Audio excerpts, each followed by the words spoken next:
interpersonal. Saya dengan Tuti Harimati Laia. Dan saya Mida Fernandoro. Dan saya Maria Yuliana Dias. Dan saya Maria Filosofia Jessica. Dan saya Sinta Ristiani Rasa. Selamat menyaksikan. Bye-bye. Hari ini kita membahas tentang komunikasi interpersonal. Bagaimana cara membangun hubungan yang baik dan hubungan yang sehat kepada orang lain, baik di pekerjaan maupun di luar. Betul. Karena komunikasi interpersonal itu seperti apa sih? Ya, menurut aku sih komunikasi interpersonal itu kayak pertukaran informasi ya. Pertukaran informasi itu kayak memberi perasaan kepada orang lain. Misalkan kita harus memahami bagaimana perasaan orang yang bertemu dengan kita atau orang yang sedang ngobrol dengan kita. Jadi kita harus punya postur tubuh yang postur tubuh yang bagus gitu kan. Jangan kayak orang gak senang gitu, kayak males-malesan. Jadi paling tidak kamu beri perhatian kamu. Misalkan ini kamu lagi cerita sama saya, jadi saya sibuknya main HP, jadi itu namanya tidak menghargai. Nah, karena komunikasi interpersonal ini tujuannya itu untuk membangun hubungan yang baik dengan orang lain. Jadi komunikasi interpersonal ini sangat penting ya bagi dalam hubungan keluarga maupun sesama kita. Betul. Jadi menurut Herni, kenapa komunikasi interpersonal ini sangat penting dalam kehidupan kita sehari-hari?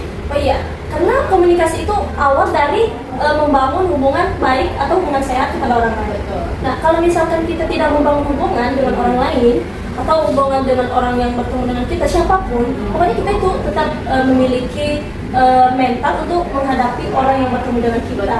Jadi kita itu sebagai anak muda zaman sekarang, kita harus pintar-pintar membangun hubungan yang gitu. Jadi kita harus bersosialisasi gitu. Kita kan manusia ya, kita kan manusia pasti butuh yang namanya orang lain. Jadi itu manusia sosial gitu ya. Jadi kita harus komunikasi interpersonal itu sangat dibutuhkan dalam pribadi kita. Nah, komunikasi interpersonal itu terjadi antara 1, 2, 3 orang. Kalau lebih dari 3 orang menuju ke 5 ke 10, itu bukan namanya komunikasi interpersonal, tapi itu namanya komunikasi kelompok. Jadi menurut Herni, katanya kan tentang komunikasi interpersonal ya. Jadi tanda-tanda komunikasi interpersonal yang baik itu bagaimana?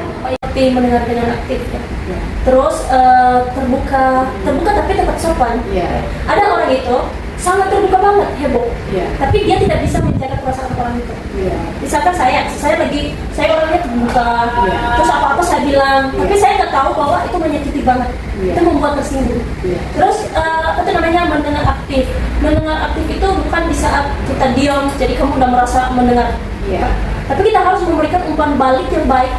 Kita harus memberikan suasana yang baik, suasana yang hidup, suasana yang menyenangkan bagi orang lawan bicara kita. Betul. Jadi ini jangan hanya didengarkan, juga kita harus mendengarkan orang lain.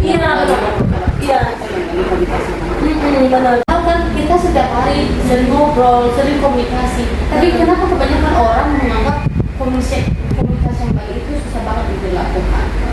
Ya, menurut saya sih orang yang merasa seperti itu, menurut aku sih dari diri kita sendiri. Kenapa bisa kita merasa komunikasi kita dengan orang itu tidak baik? Cara penyampaian kita. Makanya ada yang namanya komunikasi yang efektif.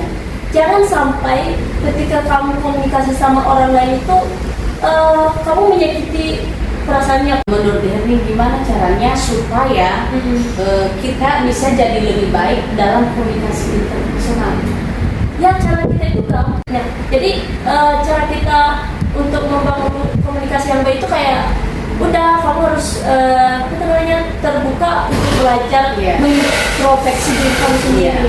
Karena kita anak-anak sekarang kadang-kadang saya merasa benar, merasa sempurna. Saya tidak tahu bahwa saya itu banyak kekurangan banyak yang kurang dari dia. Tapi karena ego saya yang merasa saya itu nggak benar, penyampaian saya itu udah benar. Saya nggak tahu bahwa dari kesalahan itu kamu belajar. Terus menurut aku sih komunikasi yang baik itu bukan bawaan lahir, tetapi komunikasi yang perlu dilatih itu. Betul. Terima kasih atas kesempatan hari ini. Terima kasih juga kepada penonton. Kita harus perlu membangun komunikasi interpersonal agar kita ini tetap menjalin hubungan yang baik kepada siapapun. Sekian dari podcast kami. Terima kasih.